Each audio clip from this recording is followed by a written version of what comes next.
Okay, I see that a number of folks have already joined.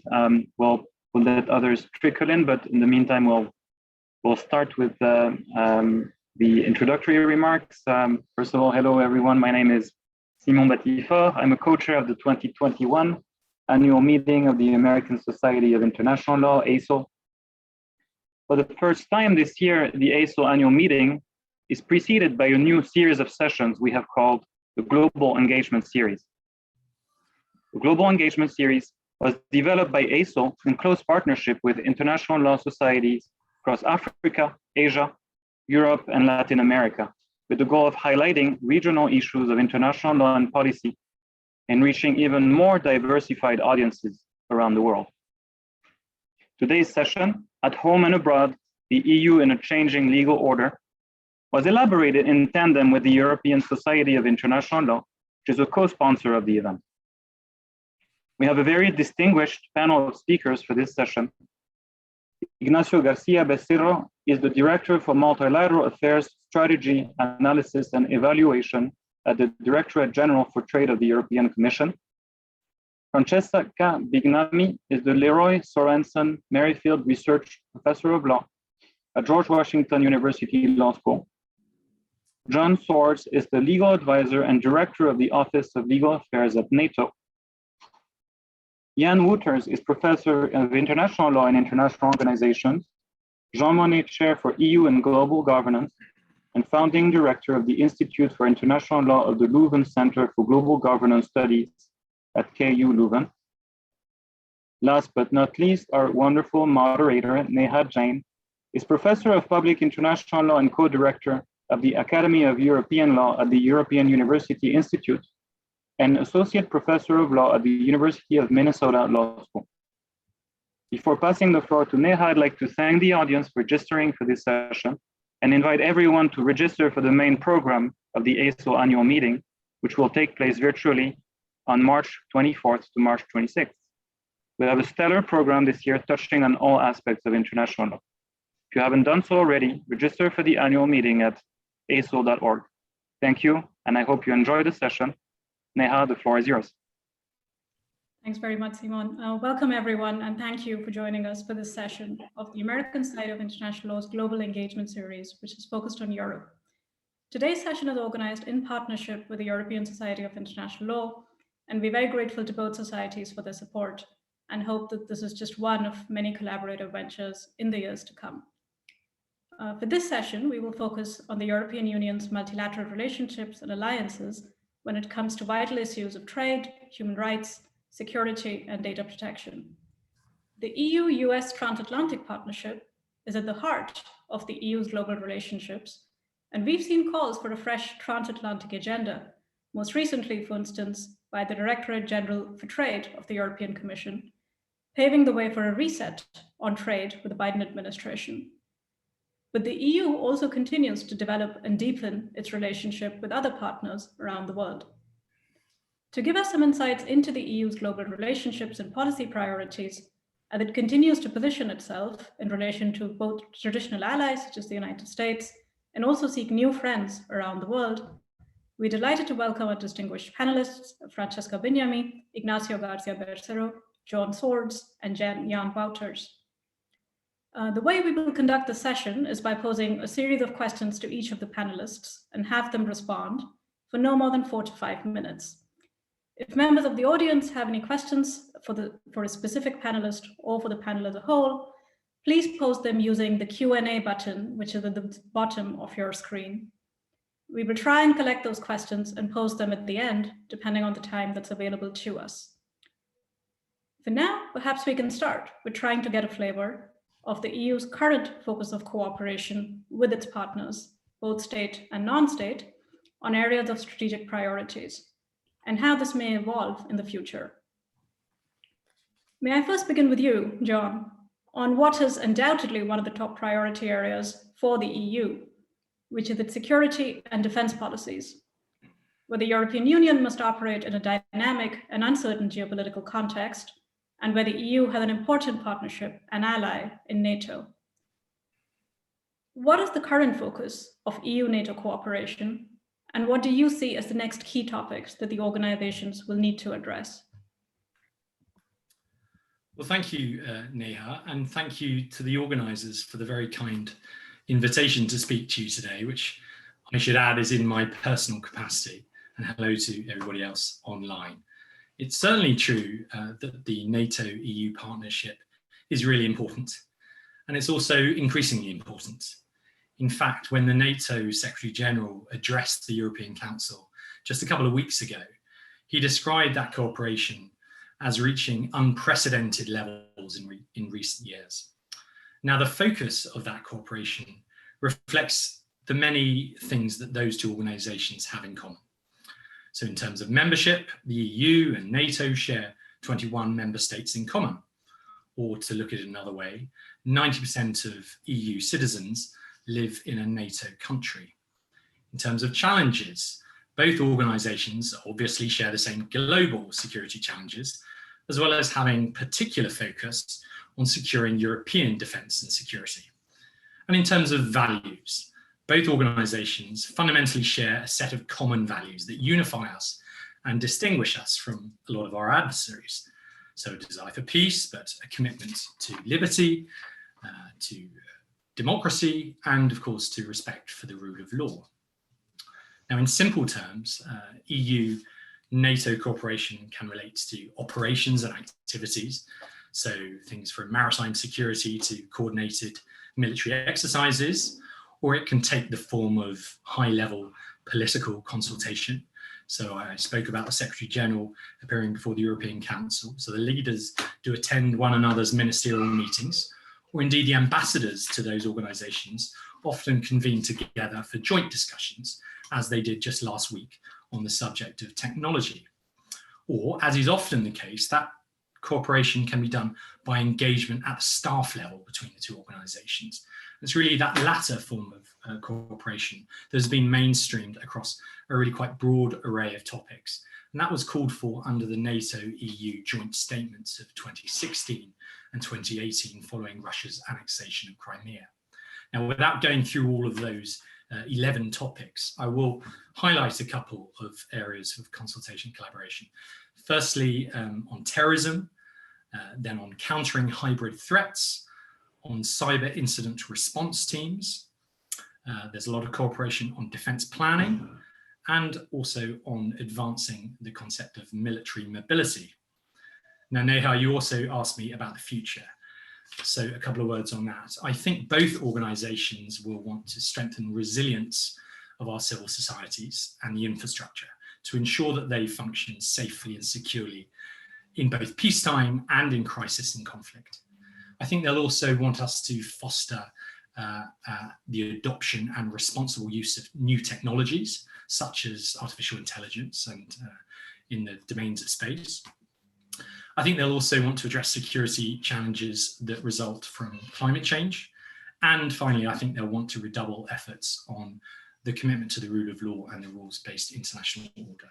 In fact, the Secretary General discussed much of that with those EU leaders just in the February Council meeting. And many, if not all of those agenda items were also stated priorities of the Biden administration. So watch this space.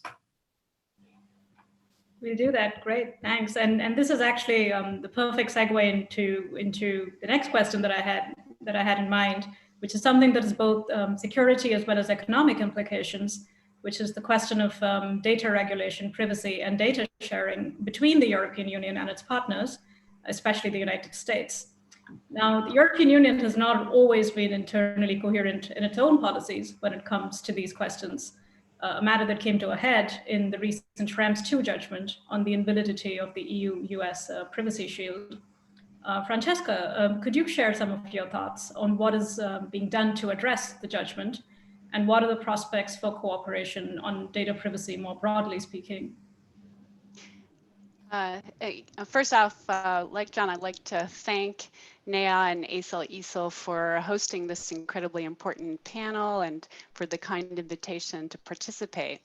And as you say, on data protection and data privacy, Schrems II is really the current flashpoint in EU-US relations. In that judgment, the CJU struck down Privacy Shield, and the court said that it was an inadequate legal basis for data transfers from the EU to the US for non-US person data when transferred by entities like Facebook. The court did leave open the possibility that standard commercial clauses, standard contractual clauses, could serve as a basis for transfers and making them legal, but it struck down Privacy Shield. And these standard contractual clauses are now being litigated again back in Ireland in front of the DPA, because that's Facebook's second basis for the transfers. So both the Commission and the European Data Protection Board have issued guidance on how to use these SCCs, standard contractual clauses, to overcome deficiencies in the receiving jurisdiction's protection for data protection. And strong encryption is one of the main tools, but most people agree that strong encryption won't be a fail-safe method, because there are ways in which it can't work for certain kinds of data transfers, and there are ways in which US providers can be held liable for not turning over data to the US government if requested. And so for that reason, it's still necessary to negotiate a fix to the US surveillance regime, which was the reason why Privacy Shield was deemed inadequate. So essentially a Privacy Shield 2. And so the US and the EU are in discussions, and there have been a number of constructive proposals also in the blogosphere. Commentators such as Kenneth Propp, Peter Swire, Peter Margulis, Ira Rubinstein have put forward constructive proposals. And there seems to be consensus that there'll have to be a short-term fix within the executive branch, where there will be directives issued that will limit the scope of data collection on the one hand and give individuals remedies for potential illegalities in the handling of their data, which were the two defects identified by the Court of Justice. But in the medium term, there will also have to be congressional action, because under the terms of the CJU's judgment, there has to be a legal basis for transfer. And therefore, the interference with the right has to be, the data protection right has to be pursuant to law. And so there has to be congressional law that guarantees all these safeguards for EU personal data. And also there has to be a congressional law that gives access to courts, independent judicial review, which is of these data decisions and surveillance decisions, which is a thing that the court called for.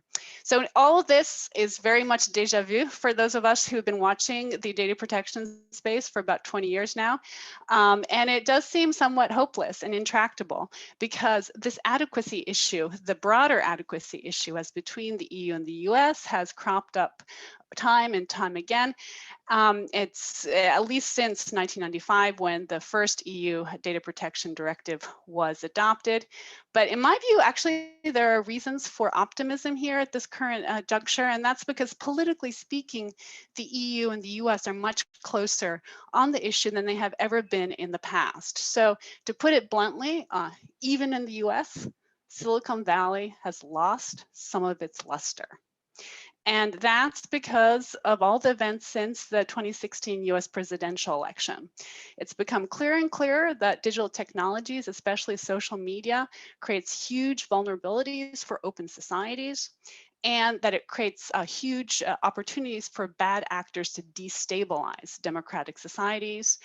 So personal data, speech, and algorithms can be liberating, but they can also be tremendously destabilizing. And this particularly has to do with social media platforms.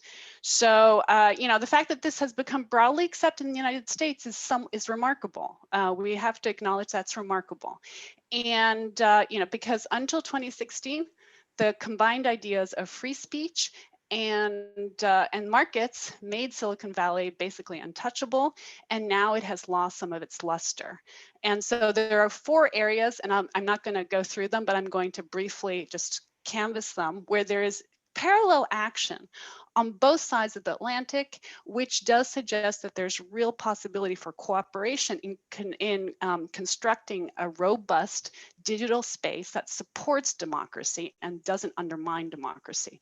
And so these 4 areas are, number 1, a general federal data protection statute in the US, which has been a long point of contention because of the US's sectoral policies in data protection. Second, there's the antitrust issue, and there have been investigations in the US Congress. A report was issued in October, and on the EU side, there's the Digital Markets Act to deal with the antitrust problems of the big digital platforms.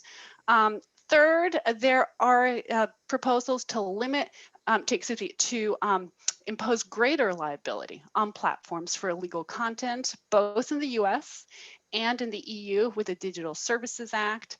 And of course, what's illegal and legal, that's a major point of contentions in these kinds of platforms. However, there is action to impose greater responsibility and oversight, legal oversight on platforms now on both sides.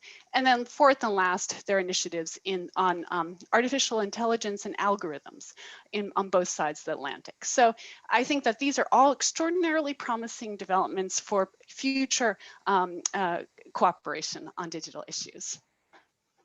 Thank you. That is a very optimistic note to strike. And I wonder if we would be able to continue on this optimistic note. If I turn to you, Ignacio, from where you sit in DG Trade, does the picture look equally rosy with the US and the EU perhaps being closer together than they have been in the past when it comes to the trade aspects of their relationship? Is there scope for transatlantic cooperation on trade-related aspects of climate policies, for instance, with the change in administration? Or can the EU and the US agree on the reform of the WTO dispute settlement, which has been a point of contention? Do we have an equal cause for optimism here? Well, thank you very much, Neha. And I was also very positively impressed by the presentation by Francesca, because it is clear that the issues relating to the digital economy have been some of the most difficult issues to tackle in the transatlantic sphere.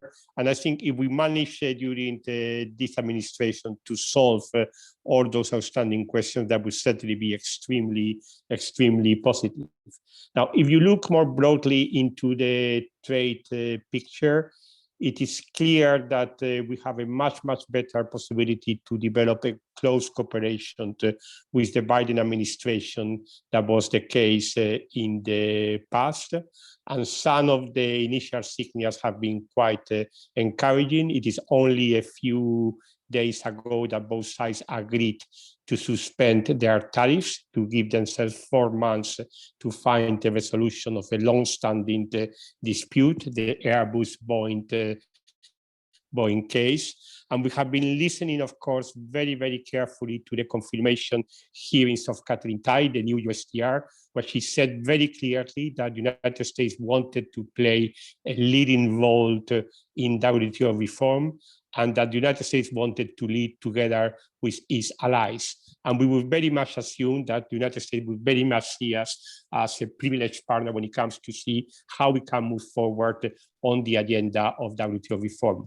We have recently published a new trade policy strategy. It was just a few weeks ago. We have attached to that trade policy strategy a paper where we give our ideas about how we think we can work with other countries on WTO reform.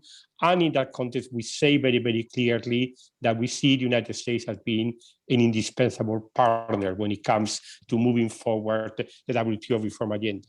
Now, that does not mean that we can just simply solve things by agreeing between the United States and the European Union, but it is very clear that if we do not agree between the United States and the European Union, very little is going to happen in Geneva. So from that point of view, we have this year a critical ministerial meeting at the end of November. And I think we intend to work very intensively with the United States to see how we can move forward on this reformed agenda. You have mentioned 2 specific topics. The first one, the trade-related aspects of climate policies, is something that with the current administration, there's a lot of commonality. We are both aiming towards climate neutrality in 2050. We are both working together to have a successful COP26, where the large emitters also commit towards this objective of climate neutrality. So I think that normally it should be possible for us to find ways also to converge on the trade-related aspects of climate policies. We have been taking a number of initiatives in Geneva in terms of how we think that the WTO can contribute towards climate goals. For instance, to the liberalization of environmental goods and services, to greater transparency on climate-related measures. We still have to hear what the United States ideas are. This is something that we understand the new administration is developing its own thinking on those matters. But as soon as we actually have a possibility to engage with the new USTR, we certainly would want to see what it is that we can actually do together. Of course, there may well be some differences in timing. The European Union is now moving forward with a proposal on a border carbon adjustment measure. That's something on which we would intend to present a legislative proposal in June. This is, by the way, only the beginning of a legislative process. Those of you who know well how the European Union functions know that a proposal in June doesn't mean legislation in July. It takes time to discuss in the Council, it takes time to discuss in the European Parliament. But we hope that we will certainly be able to converge with the United States and with other countries about the importance of the issue of carbon leakage, about the need to take action in case other countries are not ready to move to the necessary degree of ambition. And we would design our measures very, very mindful about the need to do it in a manner which is fully compatible with our WTO commitments. Now, we know that in the United States, the issue is going to be complicated because we do not know, for instance, to what extent there is any prospect of the US Congress taking federal action when it comes to the issue of carbon pricing. So it may be that at least in the short term, the action which is being done by the United States is at the state level, or it is at the federal level, it is more of a regulatory nature more than issues relating to carbon pricing. So we will need to be able to have a dialogue and to see that even if we may be taking different measures, we do it in a manner which is compatible and that we maintain a close transatlantic dialogue and cooperation. Now, when it comes to the issue of WTO dispute settlement, it is no surprise that this has been the most difficult issue between the United States and the European Union. We tried as much as we could with the previous administration to see whether there was a way forward to solve the problem that the United States had with the appellate body. We recognize, by the way, that these problems are bipartisan, that it was not something that was just created by the Trump administration. There have been concerns that have been expressed by the United States for quite some time. But unfortunately, when it came to the previous administration, it was not possible to have any progress because, quite frankly, we got the very clear impression that the objective of the previous administration was not to reform the appellate body, but was to basically finish with the appellate body. Now, we are hoping that it's going to be a different attitude by the new administration. We are very much looking forward to work with Catherine Tai. And if you actually look into the trade policy paper that we published a few weeks ago, we start by saying very clearly, we recognize the validity of the criticism that the United States has made of the appellate body. We recognize that there have been a number of problems about the attitude that the appellate body has taken to jurisprudence, and we need to be able to work together with you and with the United States and with other WTO members to find a way forward. For us, there are only two red lines, if you want, or two fundamental issues that cannot change. We need to have a system which works, a system which cannot be blocked, what is called under the rules of the WTO, the negative consensus principle. We cannot have a dispute settlement system in which one of the parties blocks the procedures, and we need to retain an independent appellate body. It is fundamental for the legitimacy and for the coherence of the system to retain an independent appellate body. But apart from those two elements, everything else for us is up to discussion, and we will be very happy to engage with the new US administration whenever they come forward with their ideas and to discuss with them. hopefully to be able between now and the end of the year to identify a pathway towards finding those changes in the dispute settlement understanding that would be necessary to make it possible to proceed to the appointment of members of the appellate body. Now, we are not saying that it's going to be solved in a few months. I think that we need to hear what the United States has in mind, and we are quite open for that discussion to try to find a way forward. And ideally, quite frankly, I think it would be very good if the United States and the European Union could agree about a roadmap of reform for the dispute settlement understanding. If you look into this historically, the WTO dispute settlement was created through cooperation between the United States and the European Union. All the critical elements leading to the establishment of the dispute settlement understanding appellate body were the result of compromises reached between the United States and the European Union. So I think if we restore this climate of trust, if we can actually find a way of moving forward, I'm quite convinced that it should be possible to find also a resolution on this matter. Great, thank you for that. So that was actually quite optimistic, and lots of points for highlighting possible areas of dialogue, cooperation, and agreement between the European Union and the United States. But of course, the EU has not always agreed within itself, leaving out the external partners. And Jan, you've written about this, the extent to which the EU doesn't always agree within itself. But even on what seems to be a central organizing principle for the European Union, added attempts to navigate its transatlantic and global partnerships across a range of policy areas. And that is the European Union's commitment to human rights. Could you speak to how human rights is mainstreamed or prioritized when it comes to different areas of the European Union's policymaking? And do we see a consistent approach to human rights across the EU when it comes to things such as vital economic issues of trade policy, or for that matter, fundamental security issues such as counterterrorism? Well, thank you. And first of all, let me thank Asil and compliment you also, Neha, for chairing so well. It's a great panel. And in fact, the short answer to your question would be by our book. We just published a book with Oxford University Press on the European Union and human rights, which basically takes stock of the last, say 11, 12 years that we have the Treaty of Lisbon in place. And I think I should start with that because the very first form of mainstreaming and of prioritizing human rights for the EU is exactly the Treaty of Lisbon itself, which in its Article 2 on the Treaty on European Union gives human rights a central place in the Union's system of fundamental values, which must, besides not just be respected by the Union, but must also be shared and promoted by the individual member states.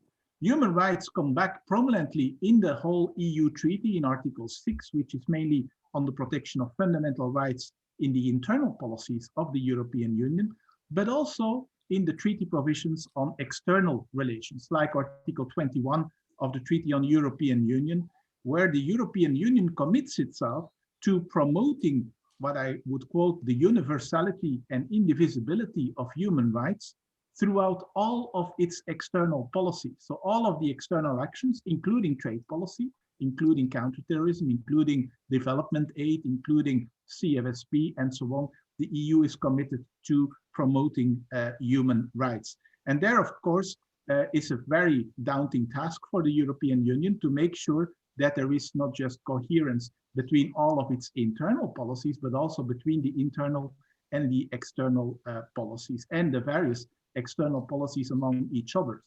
The complicating factor in addition is that the Treaty of Lisbon doesn't really give a real power, a real competence to the European Union in the area of human rights, which means that the EU has to take that responsibility of promoting human rights by exercising its powers in a particular way. For instance, in the whole area of trade policy. Now, where do you find guidance on the EU's trade policy and human rights related instruments? There's a very good instrument for that, because since the Lisbon Treaty, the Council, meaning the Council on Foreign Affairs, is every 5 years adopting an instrument. It's called the Action Plan on Human Rights and Democratization, or on democracy. And last November, the Council indeed adopted a new action plan for the period 2020-2024, And there you find lots of very, very interesting action points also with regard to trade. Let me quote a couple of them. For instance, there is the continued engagement of the EU in the Global Alliance for Torture-Free Trade.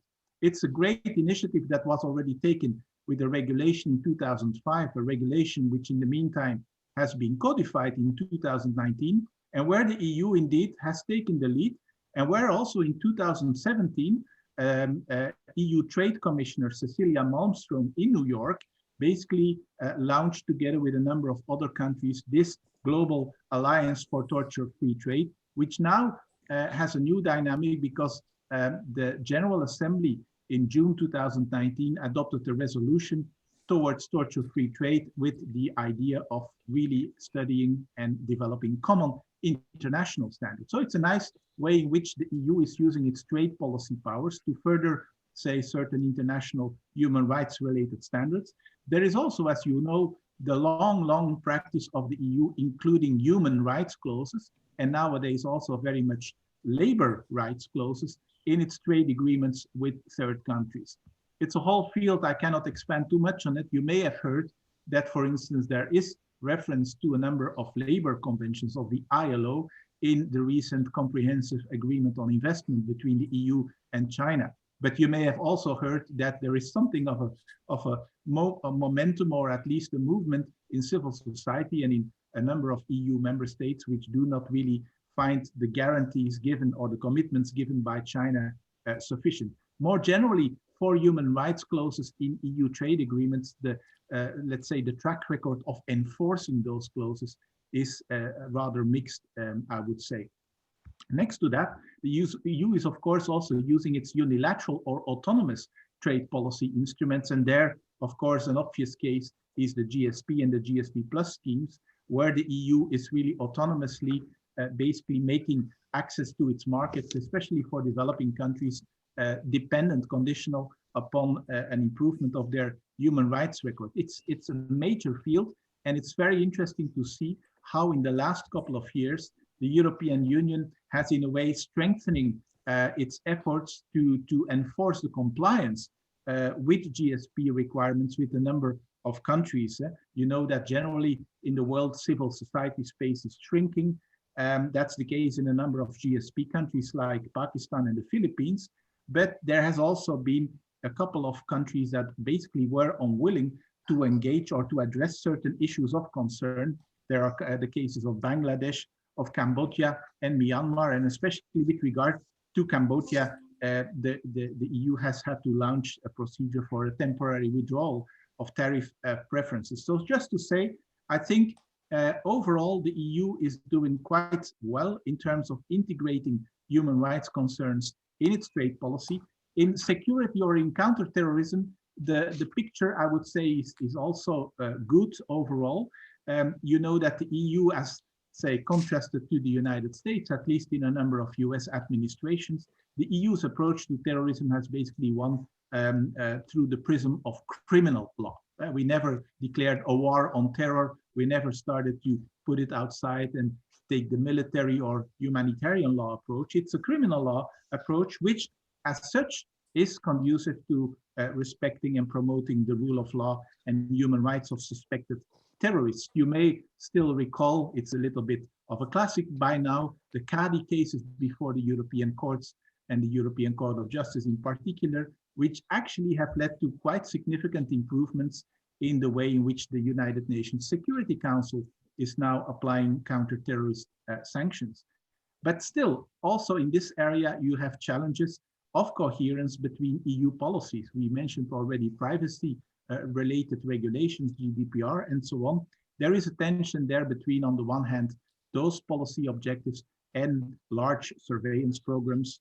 There is also still the question of judicial review and due process when it is about restrictive measures or sanctions measures against certain suspected terrorists. So, I mean, yes, also in counterterrorism, you do have challenges, but overall, I would say there is strong attention of the EU to trying to cope and to integrate the human rights dimension in all of those policies. Thank you. Thank you very much. So this was, a series of reflections on the current state of where the EU is on a whole series of policy issues and policy priorities. But maybe we can now make it a little bit more challenging for the panelists and project into the future to the extent any of us have a crystal ball. So looking more into the future, how might the EU's policies and relationships evolve in light of some of the continuing global challenges it expects to face? And how will it work together with its partners to achieve some of these goals? Would we be expecting to see a more assertive EU in some of these relationships, which might in turn give rise to some friction with its partners? Or are the EU's interests more likely to be aligned with the interests of its old and new allies? So again, perhaps to start with you, John, NATO too has been engaged in what it calls a forward-looking reflection process, which is an interesting oxymoron, and have announced a new strategic concept and priorities for NATO 2030 to strengthen the alliance, both politically and militarily. Could you tell us more about that and how you see the respective roles of the EU and NATO evolving in the future? Well, it's an interesting time to be asking that question, Neha, because in fact, both organizations are going through something of a period of internal reflection. So as you mentioned, on NATO's side, there's the NATO 2030 initiative that was launched at the London Leaders Meeting in 2019. Now, the Secretary General identified his priorities for that initiative in June of last year, namely making sure that NATO remains strong militarily, becomes even stronger politically, and takes a more global approach. Now, following an independent experts report that was issued in November, and it's some 130 recommendations, as well as a wide process of public consultation, the Secretary General and allies are still mulling over the various issues. But the idea is that the Secretary General will put forward his proposals to allies leaders at a summit held in Brussels later this year. I think it's important to stress that this initiative isn't about substantively changing NATO's core mandate. That will remain true to its tenets that are set out in the North Atlantic Treaty.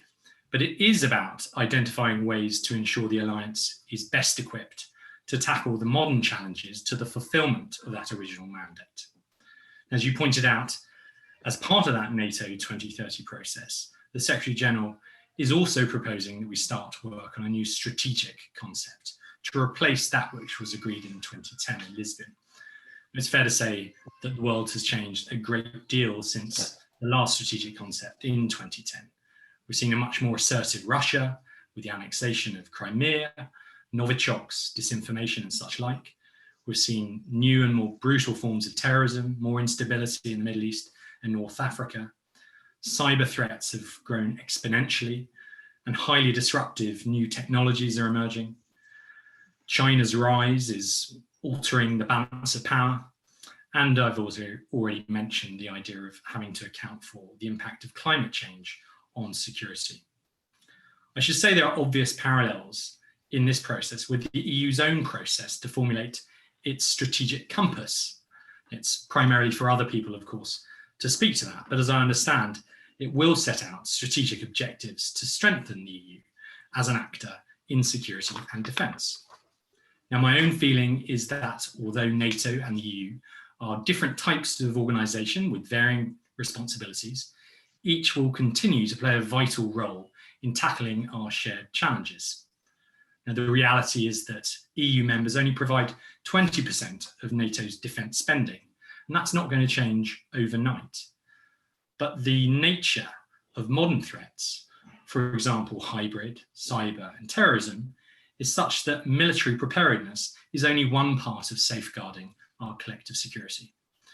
It also involves leveraging diplomatic power, such things like sanctions or economic measures, international trade, and border controls. These are areas where the EU has competence and adds enormous value. And this is, of course, in addition to the EU's many operational contributions to peace and security and its great technological prowess. Moreover, the indications are from both NATO 2030 and the EU's strategic compass that they propose to strengthen partnerships with like-minded states around the world but also to strengthen the partnership between themselves, those two organisations, whose members have so much in common. And that's a further opportunity, of course, to develop common understanding of the challenges and also the opportunities we face, and to re-energise that transatlantic bond. So there you go, Neha. I've ended on another positive note for you. I don't know if we'll be able to keep the positivity going in this round. And at some point, luck's going to run out. But let's at least try. So apart from NATO's new security agenda and its potential impact on the EU's policies in this area, another important dynamic that the EU will have to confront on security is the fallout from Brexit. Hence my skepticism. We can continue on the positive note. And that Brexit, of course, has impacted many different areas of EU policymaking and EU-US relations. Amongst the most important of these is police cooperation, where the UK has always been a strong player and has had a special relationship with the United States. Francesca, could you speak to how Brexit might potentially impact the European Union's position in the law enforcement area? Yes, thank you. Yeah, here I get to be a pessimist. We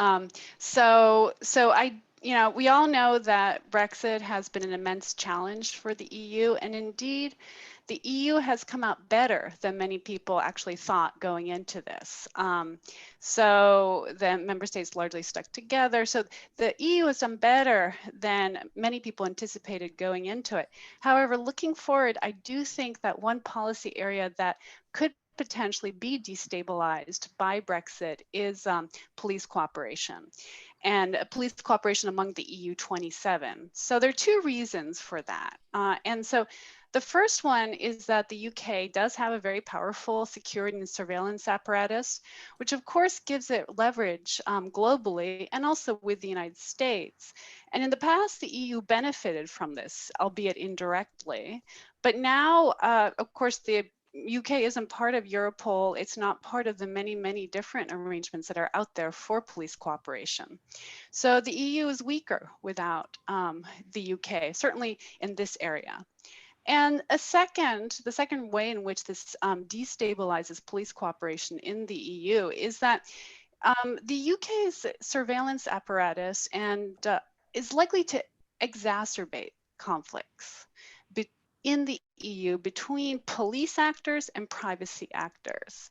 And so a good illustration of this point is the US Cloud Act, which was enacted a couple of years ago and gives the US government direct access to data stored in the EU, but by US-based telecom and internet providers. And the US Cloud Act was very heavily criticized by the European Parliament and other privacy actors in the EU because it was seen as doing an end run around the very painstaking negotiations that had culminated in a series of treaty-based privacy protections for law enforcement transfers of data. So it was seen as circumventing in many respects the hard work that had been done over the years on data protection. So now what's happened, the UK has one of the first, it has the first agreement under the Cloud Act for access on the UK side to data stored on UK persons by US telecom and internet providers. And it's not just access to stored content, but it's also real-time surveillance of people over whom US providers have control. And now this is something that EU police actors would also really like to have. I mean, the EU really wants to have its very own agreement under the Cloud Act with the US. But it's probably going to be much harder for it to negotiate it and put it into place because it is subject to so many layers of data protection. And so this is likely within the EU to exacerbate, and this is just the conflict that's always been there between the security and police cooperation and the data protection side. And I think that could potentially make the EU a weaker actor in this field. So I'll leave, I'm afraid I'll have to inject a pessimistic note here. No, that's totally fine. And so the EU, perhaps perhaps we have other reasons for focusing on beyond the EU-US relationship in this particular case. Then, Because so far we've been mostly talking about the EU's internal policy making and its relationship with the United States. But the EU, of course, is also increasingly focused on other parts of the world, most prominently China, which, apart from being an important geopolitical shift in its own right, also has implications for the EU-US relationship. On trade, for example, the EU-China Comprehensive Agreement on Investment is viewed as a game changer for further economic integration between the European Union and China, but it's also been criticized as a potential way for China to drive wedges between the United States and its allies. And we see some of the same dynamic in the discussion around the WTO. Ignacio, and given your deep experience on both the EU's trade policy and on the WTO, how do you perceive the relationship between the European Union and China with respect to the WTO? Have the past few years been a stress test for the World Trade Organization that have shown that it's perhaps not the proper forum to tackle certain kinds of issues, such as the challenge of competition with China's state-based model? No, thank you very much, Neha. And I would start with the WTO angle, but I would like then to also come back to the CAI and how the CAI should be properly understood. Now, if you read our latest paper on WTO reform, you will see that we are very clear in saying that one of the fundamental challenges for the WTO precisely arises from the difficulty in integrating the huge impact that the accession of China has had on the functioning of the WTO. China is currently the largest trading partner in the world. When China joined the WTO, there was an expectation that they were progressively going to move towards a more market-based system, and that's not what has happened in practice. The state has a much bigger role in China than in other WTO members, and the state intervenes in a manner which is non-transparent and which generates distortions of competition. This is one of the fundamental problems that we have actually for the functioning of the global trading system. Now, we think that the answer to that, however, is not to move away those issues outside of the WTO. Actually, the attempts to try to find a solution on these challenges of competition with China bilaterally have not been extremely successful. The Trump administration tried to engage in bilateral negotiations with China. The result was the phase one agreement, which did not actually tackle any of the important structural issues that need to be tackled in order to ensure a level playing field with China. We believe that the right response it is to engage China, but to engage it on the basis of a strong coalition of allies within the framework of the WTO. That's something that we actually started already to discuss with the previous administration. You are aware that we had a trilateral group involving the United States and Japan looking into how to strengthen rules on industrial subsidies, how to strengthen rules on state-owned enterprises, how to tackle the issue of forced technology transfer. These are all issues that we started to discuss with the previous US administration. And we would very much hope that with the new US administration, we would be able to intensify this work, but to go beyond this trilateral setting and to engage with a broader constituency of countries in Geneva, which are interested in working about how to strengthen this level playing field disciplines. I'm very much asking China if they are ready to join into those discussions. We believe that there is a need to engage China, but there is a need to engage on the basis of a clear position that the rules as they are not working in terms of ensuring fair competition with China, and there has to be an improvement of those rules, which is negotiated with China. That is the fundamental challenge that we actually have ahead of us. That's something on which we will be very interested to engage with the United States and others, and that's what we are suggesting, that we should be able to start plurilateral negotiations within the framework of the WTO. And I say plurilateral because it would be totally unrealistic to expect that this is something that can be agreed among all the members of the WTO, but we believe that if a group of countries take this initiative, China would need to be able to provide a response and to see where it is ready to engage to engage or not. Now, where do we place the KAI within this overarching perspective? Now, China is an important country for the European Union. It is important economically, it is important politically. In some areas, we see that there is a need to cooperate with them. In some areas, we are competitors. In some areas, we are rivals. And I think that we need to look into our relationship from this multifaceted perspective. The KAI is an important agreement. I'm not sure I would call it a game changer. We have many agreements with many countries, including very comprehensive free trade agreements with Japan and Korea, and the KAI is not a free trade agreement. It is only an agreement on investment. On investment, it ensures a better level playing field, through which China commits to maintain a existing level of openness and commits this on an MFN basis, so that it's not only opening vis-a-vis the European Union, these commitments also apply to any other country. It also includes some elements which are useful in terms of the level playing field, some disciplines on the state-owned enterprises, some clear commitments on forced technology transfer. By no means enough, and that's why we have always been clear. We expect China to do more, but to be realistic, for China to do more, it will have to be part of this broader engagement to which I referred before. And it also includes, for the first time in an agreement concluded by China, commitments both on climate change and on labor rights. And those commitments are rare, are significant. Of course, we are not naive. We are not pretending that simply because China has signed in a piece of paper certain commitments that is going to solve all the problems relating to issues relating to labor rights. We are aware that there is also a need to consider other tools, and you would be aware that, for instance, the European Union at this point in time has no legislation that would allow it to take action against products linked to forced labor.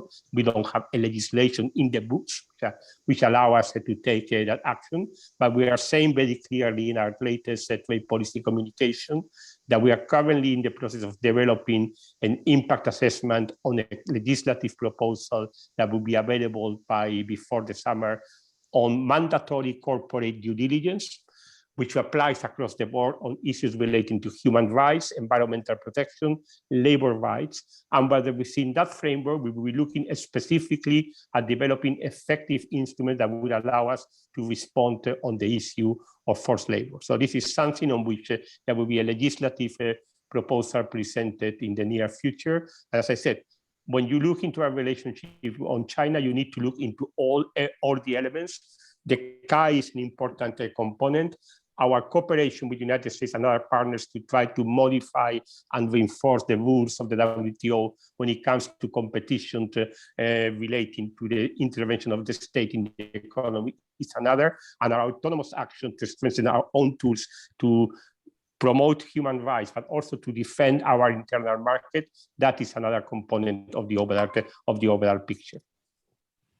Thank you. That was really comprehensive. Jan, in fact, you too have written on this multifaceted relationship, as Ignacio put it, between the EU and China, not just in the WTO context, but also more broadly, what an enhanced partnership between the EU and China on other priority areas, including the international monetary system, climate and energy policy, and all sorts of other areas of cooperation, what that might mean for the global order. Would you agree with Ignacio's assessment on where this relationship seems to be and where it seems to be heading, or more broadly on this enhanced partnership between the EU and China? Yes, yes, with a couple of nuances in the following sense. First of all, officially, the EU and China are strategic partners. We have a strategic partnership like we have with quite a number of other countries, even though I would say that one may have many questions regarding the like-mindedness of the two actors, right? Given the fundamental differences between their political systems and on values such as human rights, the rule of law, and democracy. One example, earlier this week, we heard through CNN, there is now a new independent report about the genocide against the Uighurs that came out earlier this week. And I think that, well, if anything, you have to say something about that. Also, as European Union, we have to do something. What we will do, I don't know. It will be interesting to compare that to the American reaction, for instance, to that report. But regardless, how courageous or non-courageous the European Union will be in continuing to press its human rights concerns to China. And I should say I have been involved personally for quite a number of years in the so-called human rights dialogues between the EU and China. I can tell you that if anything, the Chinese have become very, very assertive, if not to say aggressive, in countering European remarks during those human rights dialogues. It's really quite something. But regardless how courageous or less courageous we will be in pressing our human rights concerns with them, it is clear that we need to work with China on a great number of other challenges. In the first place, climate change. It's obvious, being the world's largest emitter of greenhouse gases with 28% of the world's emissions, China is just needed for the effectiveness of any climate policy initiative. Hence, actually also the importance of John Kerry's visit earlier this week to Brussels in order to team up on EU-US cooperation, but also on strategizing vis-a-vis China in the run-up to the COP26 in Glasgow later this year. Now, we should also say the European Union has learned from past experiences, and I would point explicitly to a joint communication that the Commission and the High Representative for Foreign Affairs had adopted in March 2019, a strategic outlook on the relationship with China, in which for the very first time, the EU called China a systemic rival, right? But at the same time, a strategic partner to work with when it comes to climate change and the transition to clean energy. And I think that should be possible. China, as we all know, was deeply involved in the negotiations for the Paris Agreement. We remember also the moment when President Obama was in China for a G20 summit, and the two countries both announced their early ratification of the Paris Agreement. China, as we also know, in spite of being one of the world's largest polluters, is also investing on an unprecedented scale in renewable energy.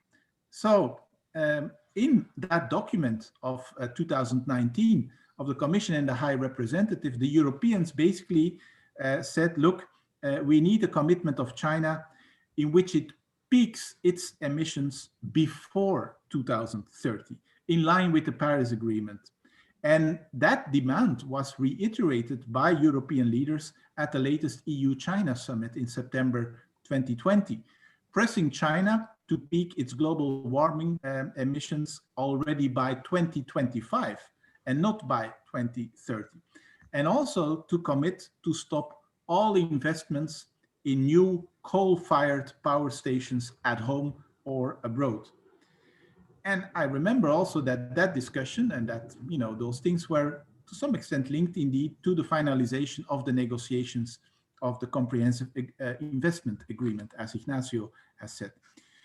Now, admittedly, I mean, I cannot say there was a direct causal link, but we know that in September last year, President Xi indeed pledged carbon neutrality by 2060. And in December last year, he announced updated 2030 carbon targets at the Climate Ambition Summit. So, I mean, things have been moving on the side of China.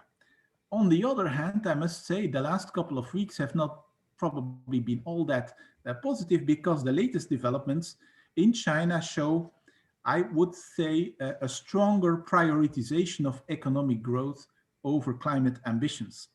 And although China promised in the last weeks to dedicate its new 5-year plan to tackling climate change, there are really concerns about economic growth and energy security, which may temper China's climate ambitions. So yes, we really need to engage with China, again, preferably not just bilaterally, but in a more multilateral setting, with a strong understanding and support of the United States to make sure China will indeed continue to scale up its climate ambitions and will make a positive contribution also